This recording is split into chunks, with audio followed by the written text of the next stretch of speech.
Most of us who have lived with the events of 9/11 have, as a result, experienced some kind of trauma. It can be very difficult to come to terms with what actually happened at the World Trade Center.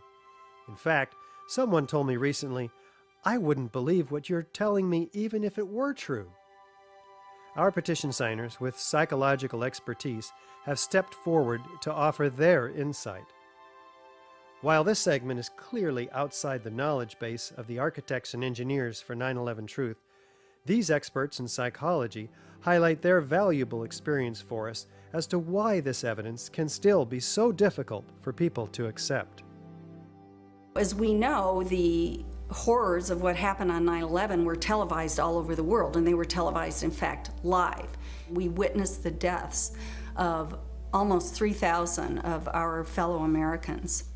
We know this had a very severe and traumatic impact on a majority of the population. At this point, we have 9 years of hard scientific evidence that disproves the government theory about what happened on September 11th, and yet people continue to be either oblivious to the fact that this information exists or completely resistant to looking at this information.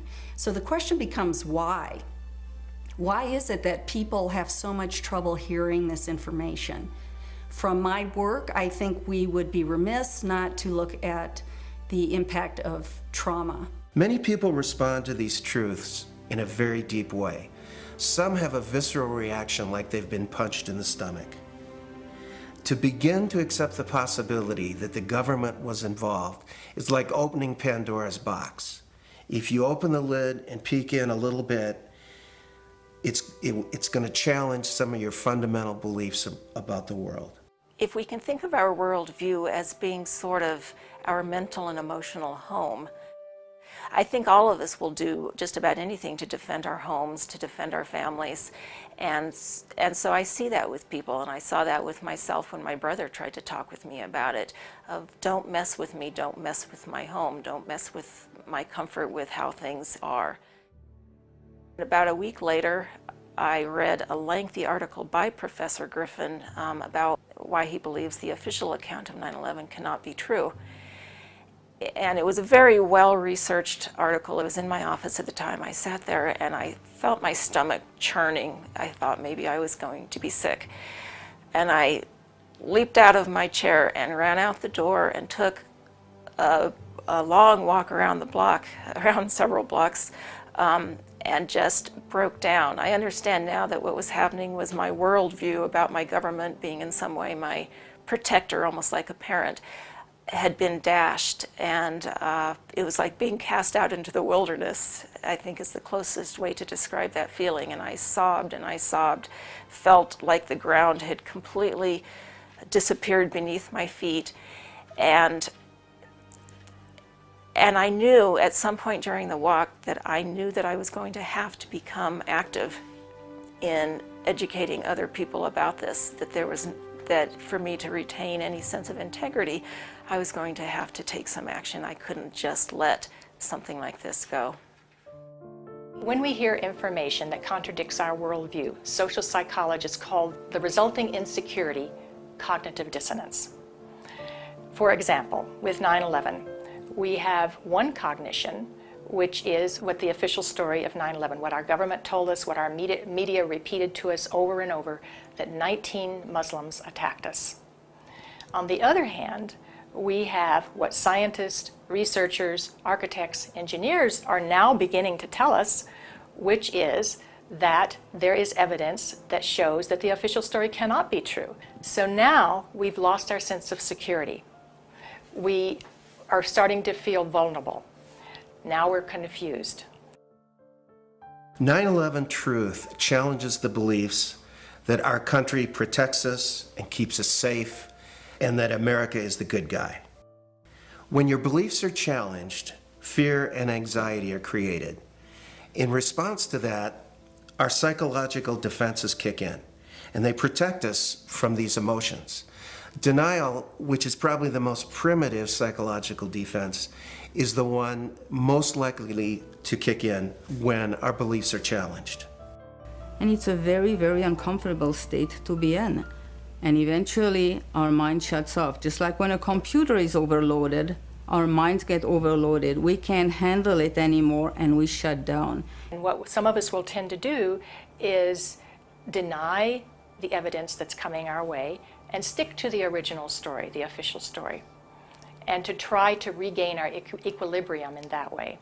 Another thing we can do is decide to look at the conflicting evidence and be sincere and be open-minded and look at both sides of the issue and then make up our own mind about what reality is. Here are a few of those spontaneous initial reactions to hearing the contradictory evidence about 9/11. I don't want to know the truth, or I'd become too negative and psychologically go downhill. I'm not sure I want to know. If this is true, then up would be down and down would be up. My life would never be the same. They say, this is the way the world works, and I'm convinced this is the right way the world works. 9/11 doesn't fit into that paradigm. So I don't need to look at the evidence. Fran, I refuse to believe that many Americans could be that satanically treasonous. Someone would have talked.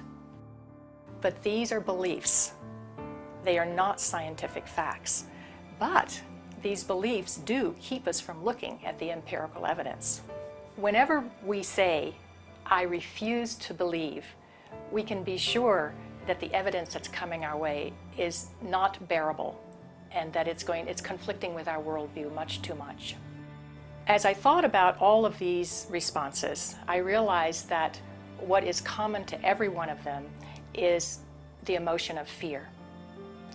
People are afraid of being ostracized, they're afraid of being alienated, they're afraid of being shunned, they're afraid of their lives being inconvenienced, they'd have to change their lives, they're afraid of being confused, they're afraid of psychological deterioration, they're afraid of feeling helpless and vulnerable.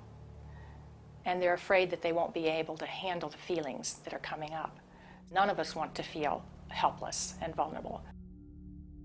Healing comes through facing the truth, experiencing it, allowing the feelings to come in, so that if there are feelings of fear that perhaps these events were caused by something that we haven't thought about yet, dark elements within our society, for example, we'll let that come in and explore it. Let the light shine on whatever happened.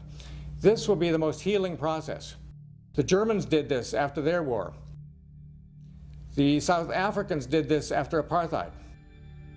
Reconciliation through the truth is what is a deep path to psychological recovery from the myths and lies around which this historic event has been cloaked in the official view. One of the ways to deal with the trauma is to find the answers. That's why I think it is of such importance to have a comprehensive investigation. To work together to expose what happened, regardless of where the evidence takes us. That's what we expect in our state government, law enforcement. I think that by putting science together with the law, we will have a psychological healing around the impossible cognition that has been produced on that day. After World War II, part of the way that Jewish people honored the dead was by making sure that the truth was known and that the value of these people was respected. Not pursuing the truth about 9/11 disrespects the value of the life of the people that died. Thinking that we're above such things, that it could happen in other countries, but it couldn't happen here, that's a lack of humility, and that's excessive pride. And so not being able to see our dark side or our weaknesses is the most dangerous thing. A feature of American history that makes us particularly liable to this pride is this notion that's called exceptionalism, that America is the exceptional nation. And that began from the beginning. As this country was formed, the people would say, well, there was so much evil in the European countries, so much cheating, so much lying, so much using the people for the rulers' purposes, but not in America. We have leaders that are free from those sins. So I think this has made 9/11 particularly difficult for Americans. So we need to understand that questioning is patriotic. Questioning is what we're supposed to do as citizens. That's our duty. One thing that has become important for me personally is to educate myself, is to take responsibility. There's that wonderful quote from Mahatma Gandhi where he said that we must be the change that we wish to see in the world. When we come to the national level, when something like 9/11 happens, we need to be sure that we have a real investigation into who the perpetrators are, and then we need to be sure that those perpetrators are held legally accountable. It's part of the healing process on the individual level as on the collective level. We need the truth in order to heal.